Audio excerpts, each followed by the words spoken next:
Aitah for telling my dad and stepmother I agree with my mom. That my stepmother is never going to be our real parent. The air in my dad's house always felt different, like it didn't want me there. It wasn't just the new paint or the faint smell of lavender my stepmother loved spraying everywhere. It was the way silence hung in the hallways, a silence that used to belong to my mom's laughter. Now it was replaced by something colder, something polite, something that smiled but didn't mean it. It started on a Sunday. The kind of Sunday that pretends to be calm until it isn't. Dad had invited all three of us, me, my brother, and my little sister, for dinner. He said he wanted to have a family talk. I should have known that phrase never means anything good. When we arrived, the table was set neatly. My stepmother, Lisa, was fussing over the plates, humming to herself. She smiled at me, that overly warm, sugar-coated smile that never reached her eyes. I made your favorite, sweetheart. Roast chicken, she said. Sweetheart. She always called me that, even though it sounded like a word she borrowed, one that didn't belong in her mouth. I forced a smile. Thanks. Dinner started quietly. Dad talked about work, my brother joked about school, and my sister kept looking down at her phone. Lisa laughed at everything Dad said, every stupid joke, every small comment, like she was auditioning for a role, and maybe she was. Then Dad cleared his throat. That sound always meant something heavy was coming. So, he said, glancing between us, Lisa and I have been talking. We want to make things more official. I frowned. Official? Yeah, Lisa said softly. We've been married for almost 2 years now, and I think it's time we stop feeling like two separate families. Dad nodded. We were thinking maybe you could start calling her mom. The fork froze halfway to my mouth. The word hung in the air like a bad smell. My sister looked shocked. My brother stared at his plate. I laughed, not because it was funny, but because it was the only sound that made sense in that moment. You're serious? I said. Of course, Lisa said, her voice careful, like she was trying to step through glass. I love you all like my own. I want to feel like we're one family. I looked at Dad. He didn't say anything. He just gave me that look. The one that used to mean, don't make a scene. You already are family, he said. Lisa's been there for you, hasn't she? And that's when it snapped. She's not my mom, I said. She's never going to be. Lisa's face went pale. I didn't mean. No, I interrupted. You both did. You meant it. You want to replace her. Dad's jaw tightened. That's not fair. Your mother left, remember? Lisa stepped up when she didn't have to. I could feel my heart pounding. Stepped up? You mean stepped in. Took her place in your bed, in this house, in everything. You can't just erase someone because she doesn't fit your new picture. Watch your tone, he snapped. No, I said. You don't get to tell me how to talk about my mom. You already traded her out once. Lisa stood up, shaking her head. I never wanted to replace her. I just wanted to be something you're not. I cut in. I didn't plan to say it, but the words came anyway. Heavy, sharp, unstoppable. My mom was right, I said. You're never going to be our real parent. You can cook dinners, smile, and pretend, but you'll never be her. Silence. The kind that crushes your chest. Dad's face turned red, not from shame, but from anger. That's enough, he said. You need to leave. And so I did. When I got back to Mom's place that night, she was sitting on the couch, scrolling through her phone. She looked up, immediately knowing something was wrong. What happened? I told her everything. Every word, every look, every pause. When I finished, she just sighed. I'm sorry, she said quietly. I never wanted you to have to choose. You didn't make me choose, I said. He did. She looked at me for a long moment, then whispered, I just don't want you to hate him. Hate's a heavy thing to carry. I don't hate him, I said. I just don't trust him anymore. And that was the truth. Weeks passed. Dad didn't call. Neither did Lisa. My siblings tried to act like nothing happened, but I could feel the distance growing thick as fog. Then, one night, my brother called. His voice was quiet, almost trembling. You need to know something, he said. What? Lisa, she told Dad she doesn't want us around anymore. Said you disrespected her, and she can't forgive that kind of talk. I felt my stomach drop. And Dad, he agreed. Silence. Then my brother added softly, I think you were right. She never wanted to be our mom. She just wanted to own us. The next day, I got a text from Dad. Short, Cole. We all need time. When you're ready to apologize to Lisa, we can talk. I stared at it for a long time, my heart a strange mix of anger and grief. He didn't ask if I was okay. He didn't even sign it with love. Just rules, boundaries, like a boss firing an employee. Months later, I found out from my brother that Lisa was pregnant. Dad looked happier than he had in years. It hurt, not because of jealousy, but because it was so clear now. We were just the remnants of his old lie, and she was his new beginning. But new beginnings built on broken foundations don't last. A year later, Lisa left him. She took their baby and moved in with another man. Dad called me one night, drunk, crying. "I should have listened to you," he said. "You were right. She never loved us. Any of us." I didn't know what to say. "You didn't lose her," I said quietly. "You lost yourself trying to make her real." He sobbed softly, and for the first time in years, I didn't feel anger, just emptiness. It's strange how betrayal works. Sometimes it's loud, like shouting in a kitchen until the walls shake. And sometimes it's quiet, like a father choosing the wrong woman over his children. I used to think love was about forgiveness. Now I know it's also about memory, about refusing to forget who stayed when others walked away. So no, I wasn't wrong to say it. Lisa was never our real parent. She never could be, because a real parent doesn't demand love. They earn it, and they never ask you to give up another to make room for them. Part E. The letter in the box. Years passed before I saw my father again. Would stop talking, stop pretending. Birthdays came and went. Holidays passed in silence. He never called, and I never reached out. And then one day, out of nowhere, he did. It was late. Past midnight. My phone lit up with his name, the same one I hadn't seen on my screen in years. For a moment, I thought it was a mistake. Then I answered. His voice was older, tired. There was a rasp in it I didn't recognize. "Alex." I froze. "Dad." "Hey, kiddo," he said softly. "Been a while, huh?" My throat went dry. I almost hung up, but something in his tone stopped me. Something desperate. "I need to see you," he said. "It's important." I hesitated. "Why now?" "Because," he whispered, "I don't have much time left." The next morning, I drove 3 hours to the hospice where he was staying. The building was quiet. Too quiet. The kind of quiet that makes you feel like you're already standing in someone's memory. When I walked into his room, I barely recognized him. The man who used to tower over me now looked small, fragile, sunken into white sheets. He smiled weakly when he saw me. "You came." I didn't know what to say, so I just nodded. There was a long silence before he spoke again. "I made a lot of mistakes," he said, his voice trembling, "especially with you kids." I folded my arms. "You think?" He let out a faint laugh, the kind that wasn't really laughter at all. "I thought I was doing the right thing, trying to build something new. I didn't see what it cost." "It cost us," I said. "It cost everything." He looked away, eyes glistening. "I know." Then he turned to the nightstand beside his bed and opened the drawer. Inside was a small wooden box, old and cracked at the edges. He handed it to me. "After I'm gone," he said, "don't open it until then." "What is it?" "The truth," he whispered, "about her." He passed away 2 weeks later. Peacefully, they said. I didn't cry at the funeral. I thought I was too angry to grieve. Turns out I was too tired. After everyone left, I sat in my car, the box resting in my lap. I wanted to open it right then, but something stopped me. Fear, maybe, or the knowledge that once I did, there would be no going back. It took me 3 months to finally open it. Inside were letters, old, yellowed, some sealed, some torn. And at the bottom, a small photograph.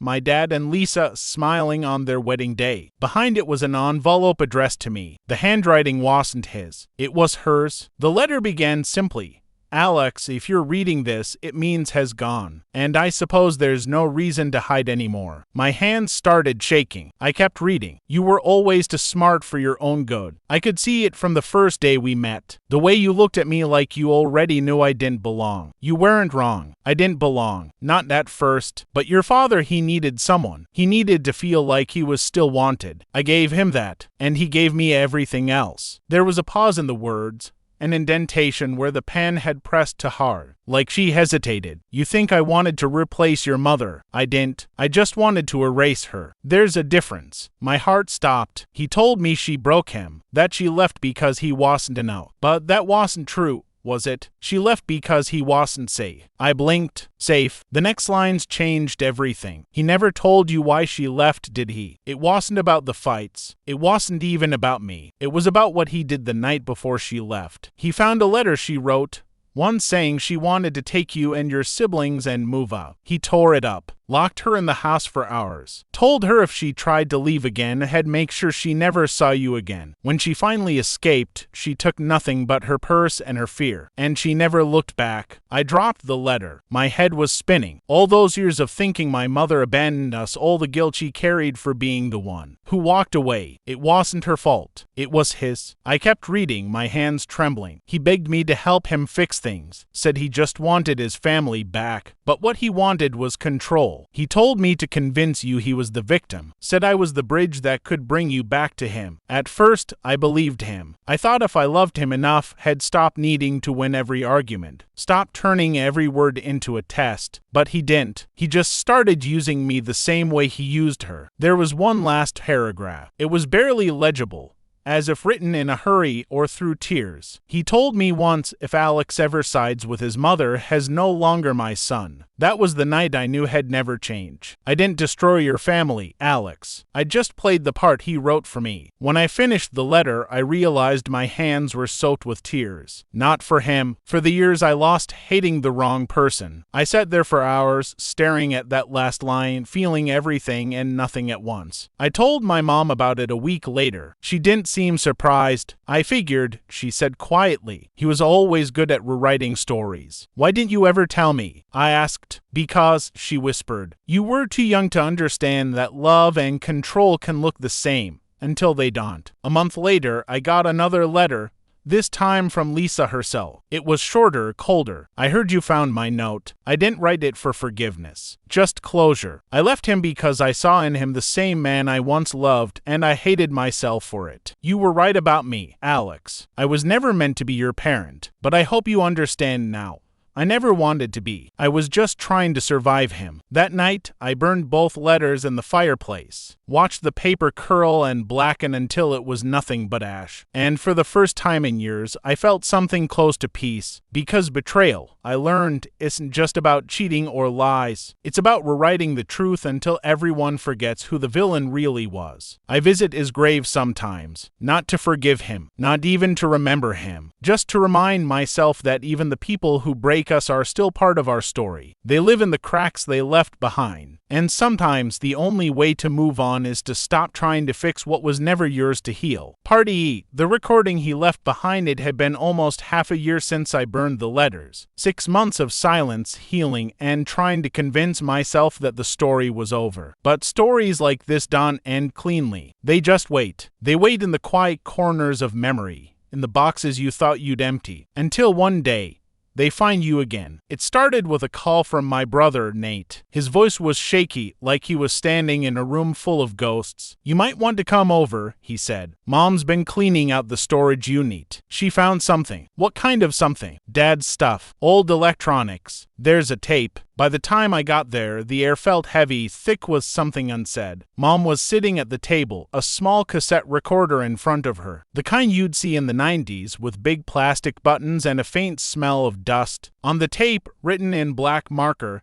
Alex, do not play. I froze. Where did you find it? I asked. In one of his old boxes, Mom said softly, under a folder labeled legal. I looked at her. You listened to it? She shook her head. No, it's not mine to hear. She slid it toward me. Whatever's on it, it's meant for you. That night, I sat alone in my apartment, lights off, tape recorder on the table. For a long time, I just stared at it, my fingers hovering over the play button. The label felt like a warning, but curiosity, or maybe desperation, won again. The tape clicked, the static hissed, and then his voice. Alex, if you're listening to this, I guess I'm gone. My chest tightened. I hadn't heard his voice in months, and even now, through the static, it carried that same tired calm, the kind that always sounded like control disguised as reason. I know you found the box, and Lisa's letter. I wanted you to. She was right about some things, wrong about others. A pause, a deep breath. She wanted to hurt me before she left. That's what that letter was. revenge. She needed to make you hate me. It worked. Another pause, longer this time, heavy with the sound of him fidgeting, like he couldn't decide what to say next. But there's something she didn't tell you. Something she couldn't. The tape crackled. I leaned closer. Your mother didn't leave because of me. She left because of Lisa. My blood ran cold. They were friends first, he continued. Your mom met her at work. I didn't even know Lisa until she introduced us. They talked all the time. Until your mom found out about something about me. His voice wavered. Lisa told her I'd been cheating, that I had another woman. Your mom confronted me, furious. I swore it wasn't true, because it wasn't. Not then. But Lisa kept showing her messages. Texts, emails, things she made up. Your mom believed her. She left me that night. And 2 weeks later, Lisa showed up at my door, crying, saying she'd made a mistake, that she loved me. I should have slammed the door in her face, but I didn't. I was lonely. I was broken, and I thought she was the only one who still cared. The static filled the silence that followed. I could barely breathe. My father hadn't stolen Lisa from my mother. Lisa had stolen him from her. She planned everything, he said finally. The dinners, the sympathy, the apology.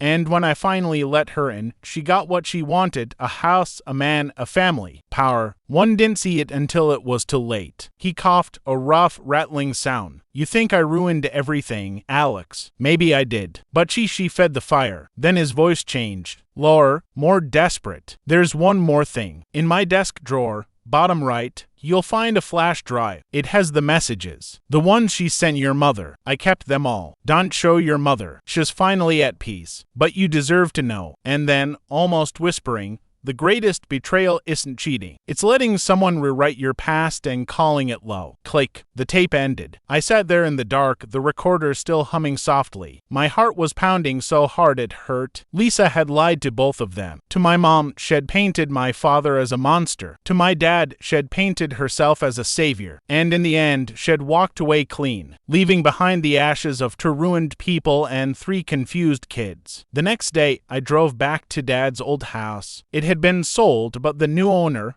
an older man, let me in to collect the last of his belongings. The desk was still there, old, heavy, oak. The bottom drawer creaked open, stiff from years of neglect. Inside was a single flash drive wrapped in tissue. I plugged it into my laptop. Hundreds of files, screenshots, emails, voice memos. And there it was, the proof. Messages between Lisa and my mom. At first, they sounded harmless, friendly, supportive. Then darker. Lisa telling my mom that my dad was seeing someone at work, that had been transferring money secretly, that had admitted everything in private. Every word fabricated, every screenshot altered. I could almost see Lisa's handwriting in the lies, precise, manipulative, designed to plant seeds. And it worked. She didn't steal my dad through love. She destroyed my mom's trust until there was nothing left to fight for. I kept scrolling through messages that grew colder, crueler, and then I found a final voice memo. Lisa's voice has finally breaking. I think he'll leave her soon. He says he can't stop thinking about me. Poor man.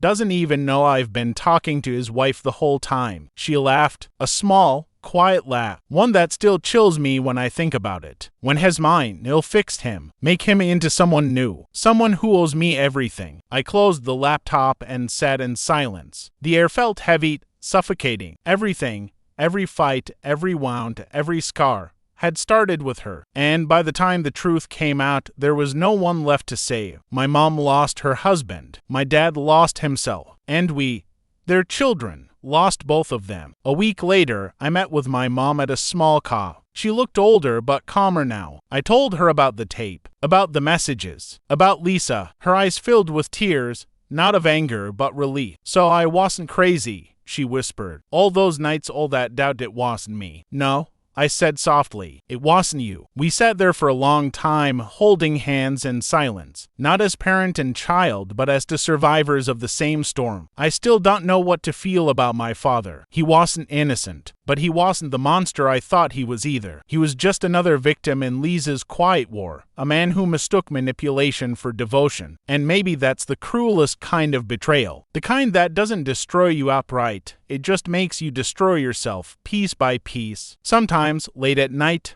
I listen to that tape again, to his voice, weak but real, and I hear the pain he couldn't put into words while he was alive. The greatest betrayal isn't cheating. It's letting someone rewrite your past and calling it low. He was right, because betrayal isn't always loud. Sometimes it's a whisper that lasts for years, and a lie that outlives the people who told it.